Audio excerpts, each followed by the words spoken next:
안녕하십니까. 주식클래스 주간정시입니다. 이제 8월 4주차 정시가 8월 21일 거래일부터 진행이 될 건데, 다음 주는 크게 뭐 두 가지가 있죠. 한 가지가 엔비디아의 실적 발표가 있고, 또 하나가 잭슨홀 컨퍼런스가 있는데, 잭슨홀 컨퍼런스는 이제 주말에 이야기가 나오고 뭐 표면적으로 성명서를 발표하거나 하질 않기 때문에 뭐 우리가 약간 윤곽만 잡을 수 있고, 표면적으로 다음 주에 볼 수 있는 것은 엔비디아의 실적 발표가 될 것 같습니다. 그리고 이제 지금 시장 자체가 약간 추세 회복이냐 아니면 새로운 추세 하락 추세냐를 좀 고민할 수 있는데, 증시가 좀 많이 내려왔죠. 우리 장도 2500선 초입까지 내려와 있고, 뭐 나스닥 코스닥도 마찬가지고, 미국의 나스닥 같은 경우도 최근에 놓고 보면 이렇게 많이 내려왔습니다. 이게 다우 지수인데, 거의 다우도 최근에 보면 일주일 동안 주간 기준으로 대략 한 23%, 나스닥이 좀 많이 빠졌죠. 3주 연속 약세했기 때문에 한편으로는 지금 약간 이 13,000선을 이탈할 수도 있지 않을까 그런 불안감이 많은 그런 증시가 될 것 같습니다. 과연 이제 어떤 그림이 있는지 좀 살펴보도록 하고,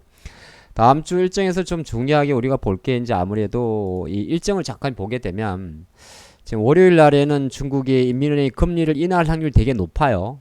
높은데 사실 이것 자체가 금리 인하했으니까 한편으로 놓고 보면 또 위안화 약세 요인입니다. 그렇죠? 중국이 금리를 인하하면 인하할수록 위안화는 조금 더 약세로 갈 수밖에 없겠죠. 근데 대신 약세로 가는 속도보다 중국 증시가 저렇게 부동산 관련해서 뭐 금리 인하하는 정책을 펼치게 되면, 지금은 약간 많이 불안한 홍콩 증시 또는 중국 본토 증시도 어느 정도 또 하락세를 멈춰줄 수 있지 않을까. 다만 금리 인하는 어쩔 수 없이 위안화 약세를 끌기 때문에 약간 이중적인 모습이 같이 존재할 것 같습니다. 그리고 나면 이제 우리나라 수출입 지표 발표되고, 최근에 계속 안 좋죠. 아마 그 안 좋은 흐름을 본의 아니게 이어갈 것 같고, 얼지 자유의 방패 연합훈련은 매년 8월달에 하는 훈련입니다. 하는 훈련인데 북한 관련 이슈가 그 대두될 수가 있긴 있습니다만 그리 클 것 같지는 않고, 자, 신규 종목들은 이제 넥스트리안 종목이 상장이 되는데, 아마 올해 들어서 처음으로 상장하는 코스피 종목이죠. 코스피 종목인데 업종 자체가 그렇게 뭐 매력적인 것 같지는 않군요.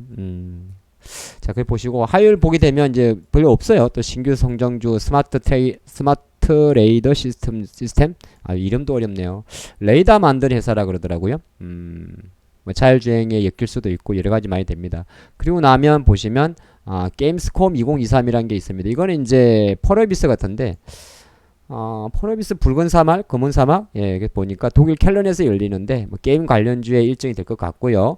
그리고 나면 이제 중요한 게 뭐냐 하면 24일입니다. 다음 주 목요일 날 금융통화위원회가 금리가 이제 예상이 되는데, 아마 지금도 동결 할 것 같아요. 우리나라는 지금 4번 연속 동결 하고 있고요. 물론 이제 미국과의 금리 격차는 좀 역대급으로 가장 큽니다. 200베이스 포인트.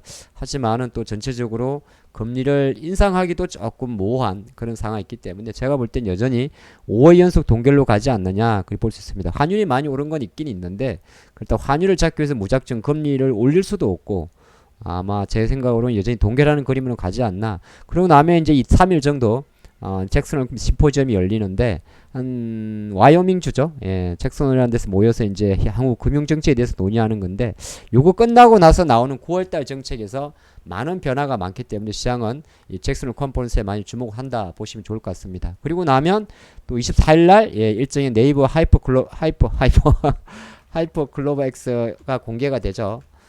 과연 다시 한번 주가, 사실 이것 때문에 7월 달에 뭐 AI 관련주들이 많이 움직였었는데, 다시 한번 알체라 네이버 이런 쪽으로 움직일지 지켜봐야겠는데, 전체 시장 분위기 때문에 뭐 그렇게 좋을 것 같지는 않은데, 마침 이날 아침에 엔비디아 실적까지 같이 연결되기 때문에 아마 목요일 날 이런 그림이 나온다면 다음 주 수요일 월화 정도만 어느 정도 적당한 수준에서 큰 변동성이 없으면 아마 수요일 목요일부터는 또 어느 정도 변곡성을 좀 생각할 수 있지 않을까 그리 볼 수 있고, 그 흐름으로 갔을 때 이제 미국은 금요일까지 이렇다 할 일정은 없고, 또 파월 연준 의장의 연설은 거의 잭슨홀 컨퍼런스가 겹치기 때문에 주 초반에 약간 눌림목, 주 후반으로 갔을 때 변동성을 볼 수가 있습니다. 이게 다음 주 그림인데, 엔비디아는 사실 지금 여러분 보시겠지만 참 부럽죠.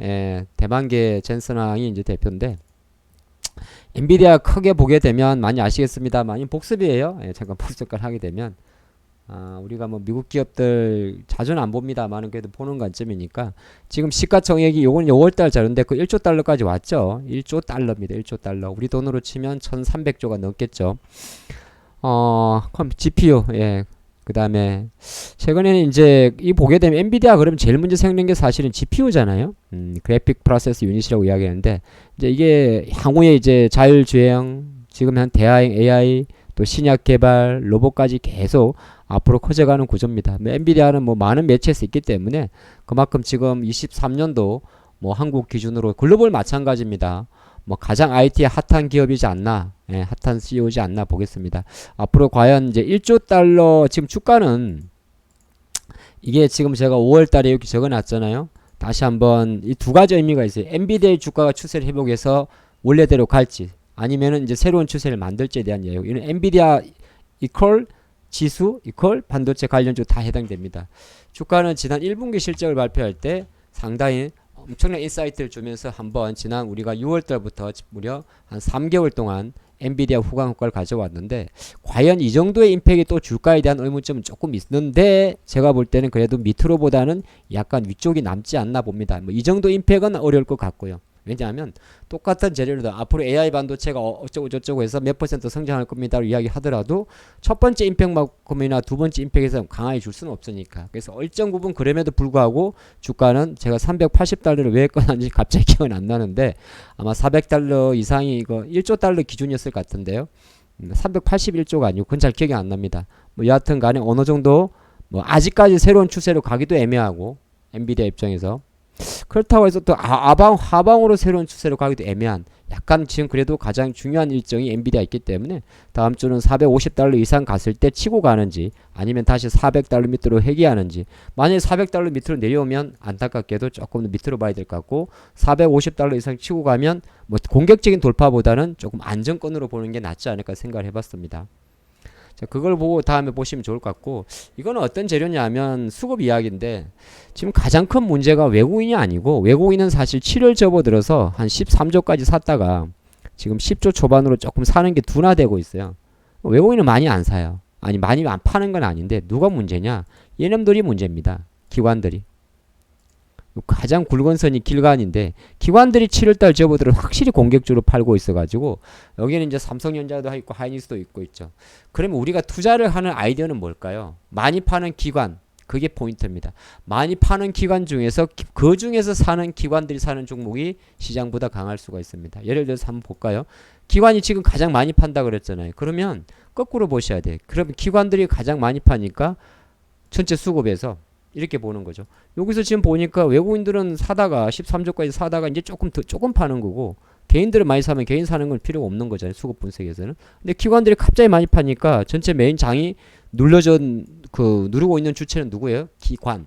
그러면 우리가 거꾸로 볼 때 투자하는 관점에서 뭘 해야 될까요? 맞습니다. 기관들이 사는 종목이 생각보다 강할 수 있겠죠. 그럼 최근 1개월 동안 그래도 코스피 쪽을 나눠보면 코스피 쪽은 인버스는 뺏기고요. S51, 호텔신라, 삼성 바이오로직스 이렇게 쭉 있는데 그렇게 제가 키놓고 보니까 호텔신라나 그렇게 뭐 마음에 안 드네요. 파는 게 더 많구나. 별로 마음에 안 들어요. 호텔신라 정도 빼고 나면 예. 코스닥 한번 볼까요? 얘네들 많이 산 게 아니네. 에코프로 있고 예. 리노공업 조금 마음에 눈에 들어오네요. 주성도 SM도 좀 처지는 자리라서 YG도 좀 처리는 자리고 야 여기도 별로 마음에 안 드네.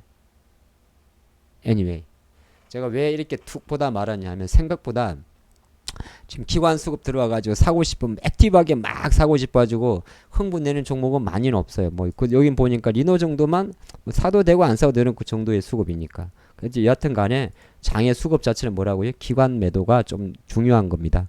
그래서 중요한 매도가 아니라 도움이 안 되는 거고 시장에서 기관들이 많이 팔고 있다는 걸 포인트 잡으시고 그러면 그 중에서도 우리는 혹시나 기관들이 사는 종목이 있다면 그 종목이 조금 아웃퍼폼 할 수 있겠죠. 이렇게 포인트 잡아보시고 이게 지난주에 일주일 동안의 주간 흐름인데 미국도 마찬가지예요. 유가 오르면서 에너지 한 섹터 빼고 나면 다 내렸습니다. 그러니까 전체적으로 조금 누른 힘이 좀 이어지고 있고요. 한국도 지금 가장 큰 이제 시장 관점에서는 아시겠지만은 유가는 어느 정도 이제 80달러 정도에 조금 왔다 갔다 할 것 같아요. 밑에 에너지주들은 경기 위축이기 때문에 별로 안 좋고, 물론 이것들이 이제 가을로 갈수록 좀 올라갈 수는 있는데, 아직은 전기동이나 아연이나 이런 게 모든 게 전부 다 경기가 나쁘다는 우려 때문에 좀 많이 밀려져 있습니다. 국채금리가 좀 많이 올라왔었죠. 최근에 4.3까지 갔다가 조금 멈추되는 추세인데, 근데 이것도 약간은 그래도 주 후반에 좀 멈칫했기 때문에 우리 시장 관점에서는 어느 정도 치솟다가 좀 멈췄다는 포인트 맞춰 보시면 좋을 것 같고, 그걸 가지고 미국의 달러 인덱스도 마찬가지입니다. 근데 최근에 이제 위안화가 제일 문제인데, 위안화는 7.3 위안, 그러면서 우리나라 원화까지 올라갔지 않습니까? 지금 원화랑 또 중국이랑 겹치는 부분이 있기 때문에 아마 우리나라도 환율만 놓고 봤을 때는 굳이 우리 환율에 대해서 적극적 개입은 중국이 위안화를 보면서 달 것 같습니다. 근데 중국도 계속 위안화 개입에 대한 의지를 보여주고 있어요. 근데 보여주는 건지 아닌지는 모를 수는 없습니다만은, 우리나라가 왜냐하면 내일 요거 발표되거든요. 월요일날. 요거 할 때 환율이 올라가면 좋긴 좋은데, 다른 한편으로는 위안화가 더 치고 가버리니까 상대적으로 불안할 수도 있는 거죠. 이게 내용이 조금 그런가요? 어쨌든 간에 지금 글로벌 증시는 주간 흐름입니다만은, 약간 지난주에 그렇게 치솟던 국채금리도 조금 부담이 되긴 되는데, 제가 생각할 때는 지금 보면 오늘 제목이 전부 다 새로운 추세냐 추세 회복이냐 하잖아요. 요 관점에서 놓고 보면 유가도 그래도 어느 정도 희망용을 실었다면 그래도 85페이지에 좀 멈춰줬고요. 원화 환율 같은 경우는 보통 1350원이에요.